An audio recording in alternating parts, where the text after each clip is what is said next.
राधा जी का जन्म भाद्रपद माह के शुक्ल पक्ष की अष्टमी को हुआ था। इसी को राधाष्टमी के नाम से जाना जाता है, इसलिए ये दिन राधाष्टमी के रूप से मनाया जाता है। आज वो दिन है। आज के दिन राधा कृष्ण की संयुक्त रूप से पूजा की जाती है। राधा जी का जन्म उत्तर प्रदेश यानी यूपी में मथुरा के पास बरसाना गांव में हुआ था। बड़े पैमाने पर राधाष्टमी का उत्सव मनाया जाता है।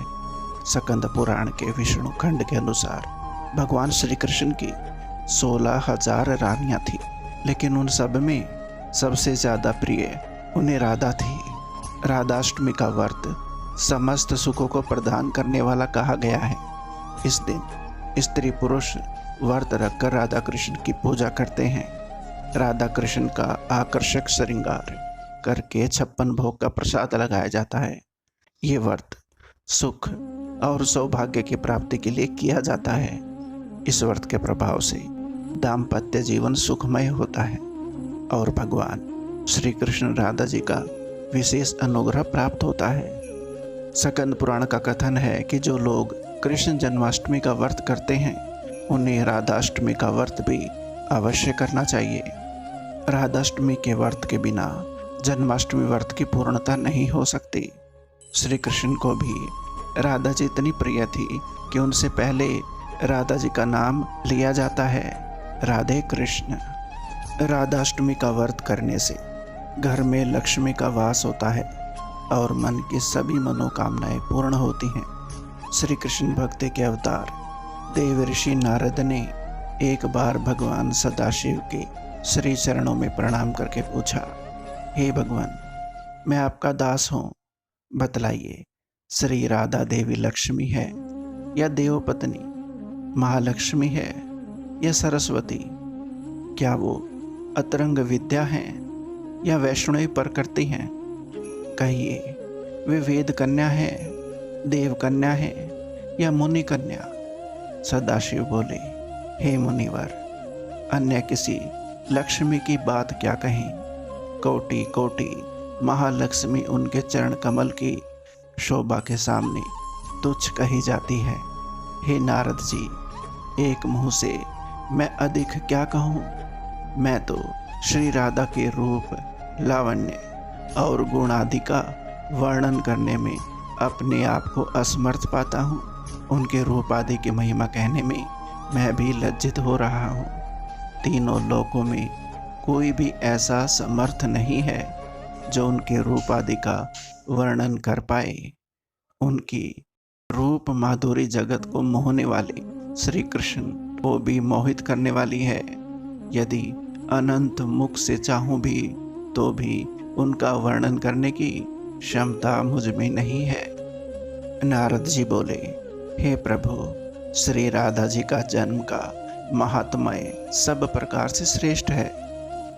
पद्म पुराण के अनुसार राधा जी वृषभानु की पुत्री थी।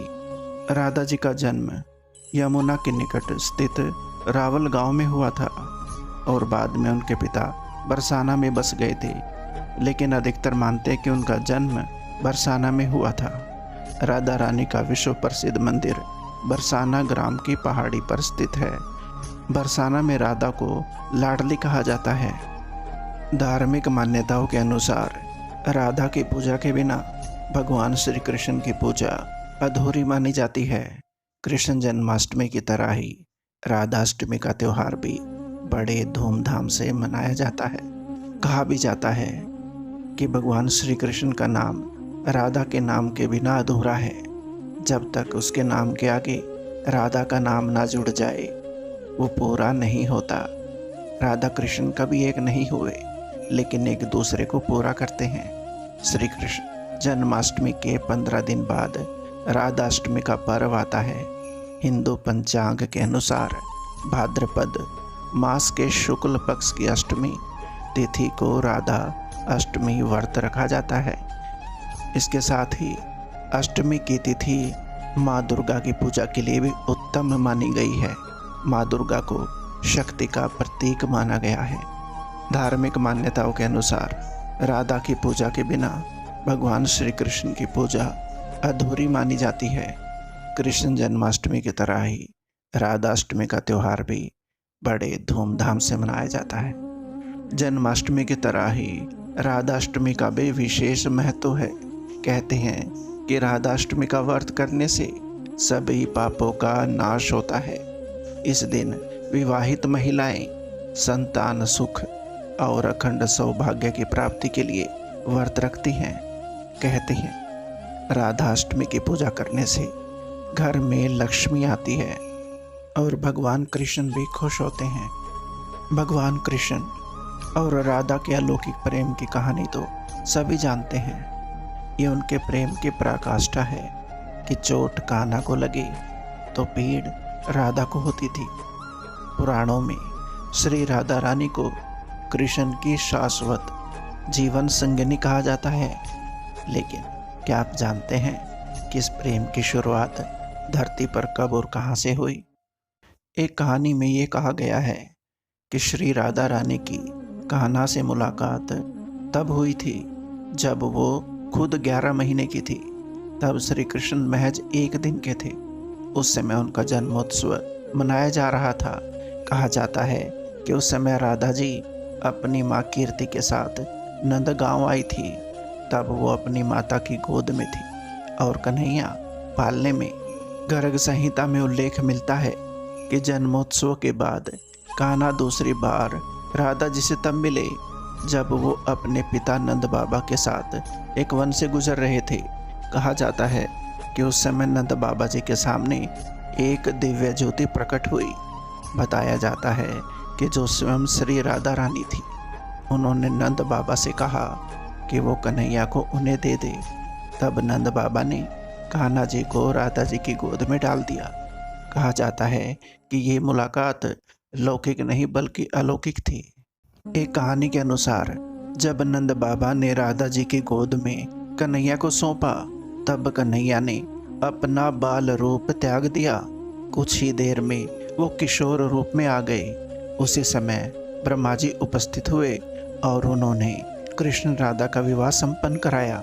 कथा के अनुसार कुछ दिनों तक राधा कृष्ण एक साथ उसी वन में रहे और फिर राधा रानी ने पुनः बाल रूप के श्री कृष्ण को नंद बाबा को सौंप दिया। ऐसा भी कहा जाता है कि कृष्ण और राधा की मुलाकात संकेत नामक जगह पर हुई थी। ये स्थान नंदगांव और बरसाना, जो कि राधा जी की जन्मस्थली थी, उसके बीच में है। एक छोटा सा गांव है। मान्यता है कि इसी स्थान पर मुरलीधर और राधा की अटूट प्रेम कहानी शुरू हुई थी।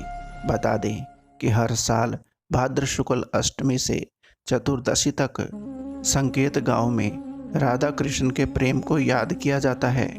उनकी याद में उत्सव का आयोजन किया जाता है। राधा जी चतुर्भुज विष्णु की अर्धांगिनी और लक्ष्मी के रूप में वैकुंठ लोक में निवास करती थी और वो राधा बनकर पृथ्वी पर आई।